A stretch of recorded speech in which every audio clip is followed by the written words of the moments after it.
Alright, we got a 97 Explorer. Radio does not work. It does power on, but it doesn't do anything else. So we're hoping it's just the radio itself that's broken. Today we're going to install this. Give Android Auto and Bluetooth and everything else on there a little upgrade. So we'll walk through the process. First step, we're going to disconnect the battery. So these are 5/16. We're going to go ahead and remove both just to be safe. Next step in here, we want to pop off all the knobs. They just wiggle loose. Your lighter, HVAC knobs. That's it. Then we're going to get down here and get these two bolts right here. Take those out. Those were 7mm. After that, it's just clips on here. So we're just going to find a spot to grab and start pulling until this comes loose. Like that. So now we're going to pull this out as far as we can, as far as the wiring will allow us, and then start unplugging all these plugs. You've got a few, for everything we disconnected here, your wipers and defrost and fog lights and four-wheel drive and lighter and everything all have plugs going to them. So we'll get all those disconnected and then we'll slide it out further so we can disconnect the radio. Once you get that out, you've got the antenna over here, just slides out.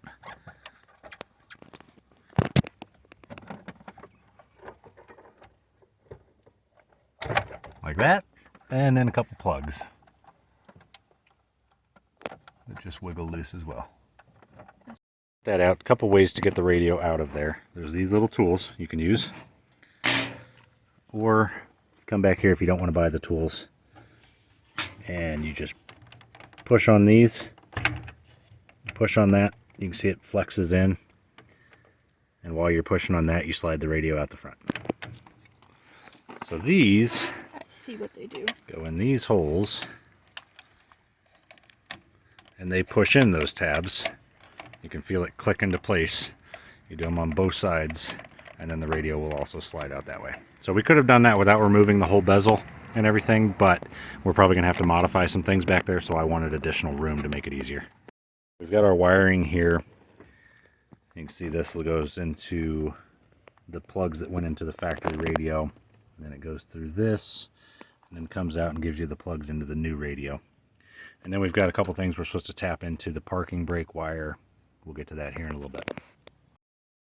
Next step, you have to remove some of this extra plastic here at the top and bottom so that the radio will slide in there.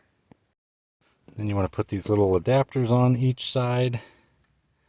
They're labeled right and left. They sit behind the screen like that. Alright, so we've got the wired Android Auto and Apple Auto that we're going to shove down in here, and we're going to try to bring out down here in this area.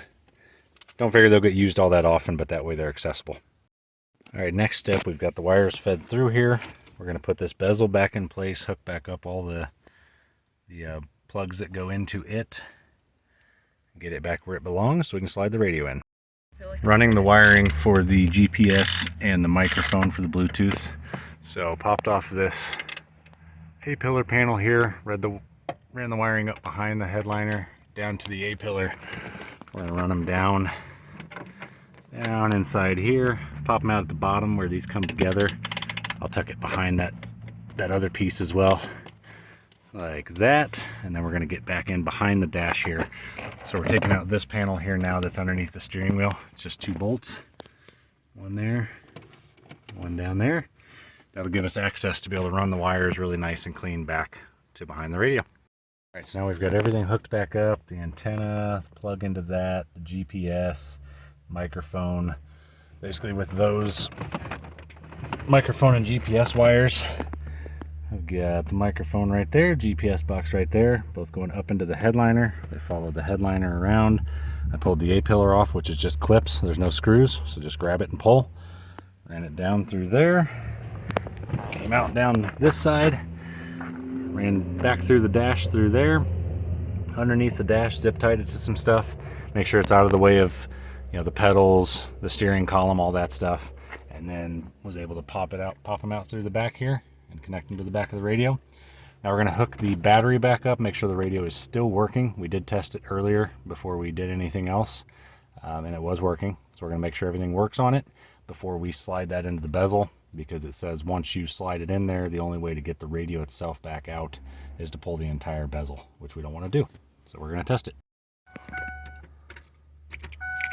We got the battery hooked back up, we got the key on, and it's powering on, so we'll make sure it actually plays music, and we'll go through and test everything on it, make sure that the microphone's working, GPS is working, everything else before we slide it back in. So we actually ended up making a modification and taking these side pieces off. Those are supposed to be needed to get it in the dash, and it would not fit in the dash at all with those, even with the trimming we did.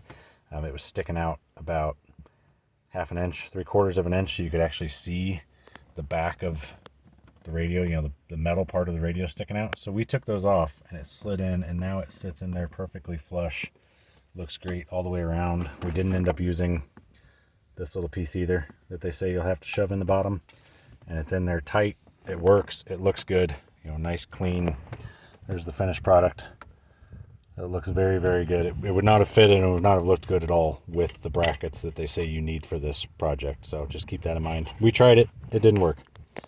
I'll put a link to everything in the description. Thanks for watching.